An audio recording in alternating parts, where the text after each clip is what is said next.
बिस्मिल्लाहिर्रहमानिर्रहीम। मैं मोहम्मद ताहिर इकबाल आज एक बड़ी खूबसूरत लोकेशन पर एक वीडियो लेकर आप लोगों के सामने हाजिर खिदमत हूँ और बड़ी तारीखी जगह है। मेरे अकब में दरियाए सिंध है और बुलंदो बाला पहाड़ हैं जिन्हें हम कालाबाग कहते हैं। ये कालाबाग डैम जब हम बात करते हैं, गूगल पर सर्च करते हैं तो सिर्फ एक टॉपिक हमारे सामने आता है और वो कालाबाग डैम के ऊपर कंट्रोवर्सी है।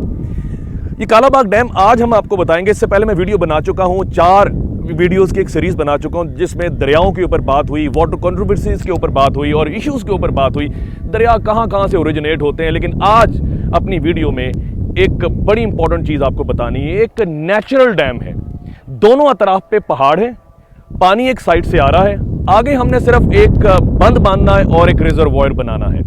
तो ये कालाबाग डैम बनेगा, हाइड्रो प्रोजेक्ट के लिए यूज़ होगा, बिजली बनाने के लिए यूज़ होगा। लेकिन हमारा जो सूबा है KPK खैबर पख्तूनख्वा, वहाँ पर कुछ पॉलिटिशियंस हैं, इसे मुतनाज़ा बना चुके हैं, उनके कुछ अपने रिजर्वेशंस हैं। वो मुख्तसर अंदाज से आज बात करेंगे और उनके ऊपर कुछ क्लैरिफिकेशन देने की भी कोशिश करेंगे। और सिंध के लोगों का भी कुछ ख्यालात हैं जिनकी वजह से एक कंट्रोवर्सी बन जाती है। 2007 में ये कंट्रोवर्सी डेवलप हुई और इसके ऊपर बेशुमार डिबेट हुई, पार्लियामेंट के अंदर पेश की गई और ये चीज़ अपने मंडे ना चढ़ सकी और मुकम्मल ये जो प्लान है ये अधूरा रह गया। और बेशुमार जो बात लोग करने वाले हैं, राय देने वाले हैं, वो कहते हैं कि ये डैम पाकिस्तान के लिए एक लाइफ की हैसियत रखता है, एक रीढ़ की हड्डी की हैसियत रखता है। अब बात कर लें कि प्रॉब्लम कहाँ से जनरेट होती है। दरियाए सिंध जब KPK के पहाड़ों से होता हुआ ये पंजाब के मैदानी इलाकों में दाखिल होता है, ये कालाबाग डैम है, तो प्रॉब्लम यहाँ से जनरेट होता है कि जो KPK के लोग हैं, जो ANP के लोग हैं, जो JUIF के लोग हैं और इसके साथ साथ कुछ दीगर पॉलिटिकल पार्टीज़ के लोग हैं जो KPK के अंदर स्टेशन हैं, वो ये कहते हैं कि कालाबाग डैम बनने से जब पानी रुकता है तो कुछ इनके एरियाज़ ज़ेरे आब आ जाते हैं और सफ़ाई हस्ती से मिट जाते हैं। उनका कहना यह है नौशहरा जो है वो डूब जाएगा, वो मर्दान जो है वो डूब जाएगा, सवाबी डूब जाएगा, पब्बी डूब जाएगा। अब मैं क्लैरिफिकेशन आप लोगों के सामने पेश कर देता हूँ। कालाबाग डैम की जो एलिवेशन है, जो हाइट है, वो 915 फीट है। जो नौशहरा है उसकी जो लोएस्ट ग्राउंड है उसकी एलिवेशन जो है वो 935 फीट है। ये जब इसके ऊपर स्टडीज़ की जाती हैं, एक पूरी चीज़ मुरतब की जाती तो ये चीज़ें सामने आती। मर्दान की जो एलिवेशन है, जो लोएस्ट पॉइंट की एलिवेशन है, लोएस्ट ग्राउंड की एलिवेशन है, वो 970 फीट है।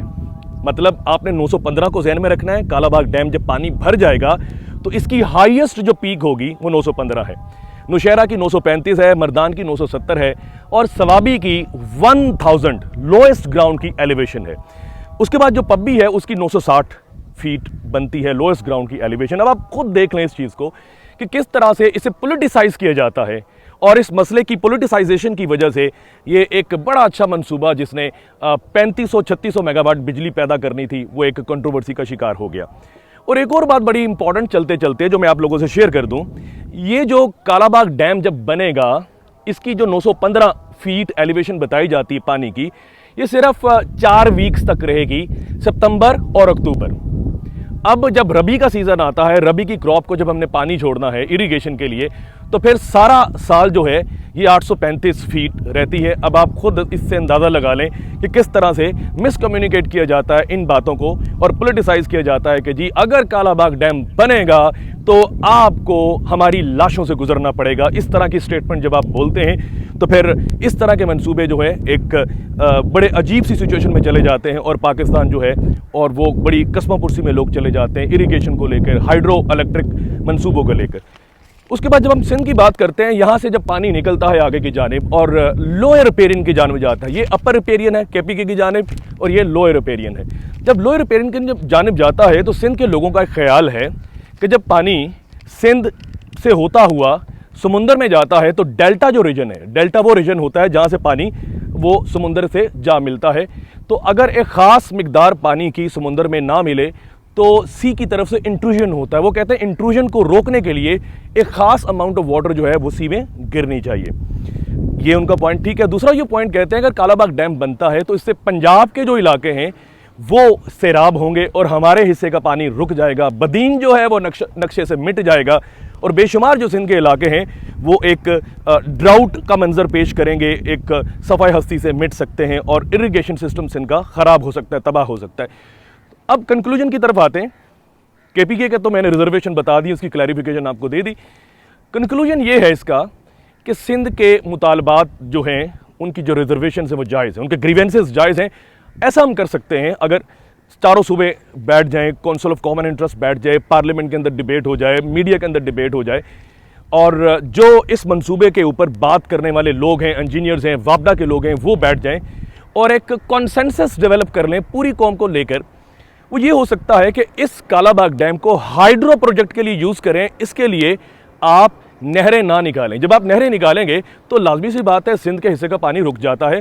अब आप ये देखिए, आखिरी मेरा पॉइंट ये है, इसी के ऊपर, इसी दरियाए सिंध के ऊपर जब भाषा डैम बनता है तो उसके ऊपर कोई एतराज़ नहीं है। उसकी वजह यह है कि पहाड़ों के झुरमट में जब एक डैम बनता है तो वहाँ पर इरिगेशन के लिए नहरें नहीं निकलती, कोई एतराज़ नहीं बनता। पानी रुकेगा, फिर पानी रिलीज़ हो जाएगा।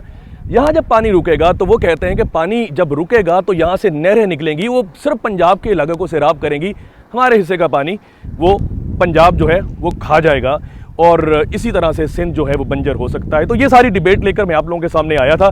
इस चीज़ का खुलासा आप खुद देख लीजिए, कंक्लूजन निकाल लीजिए। केपी के जो एतराज़ात हैं, मेरे ख्याल में वो बेमायनी हैं, वो एतराज़ात नहीं होने चाहिए। कंसेंसस डेवलप होना चाहिए। बहुत बड़ा प्रोजेक्ट है, इस इलाके में खुशहाली आ सकती है, टूरिज़्म डेवलप हो सकता है, और पाकिस्तान एक सरसब्ज़ो शादाब पाकिस्तान बन सकता है। अगली वीडियो किसी नए टॉपिक को लेकर आप लोगों के सामने हाजिर खिदमत होऊंगा।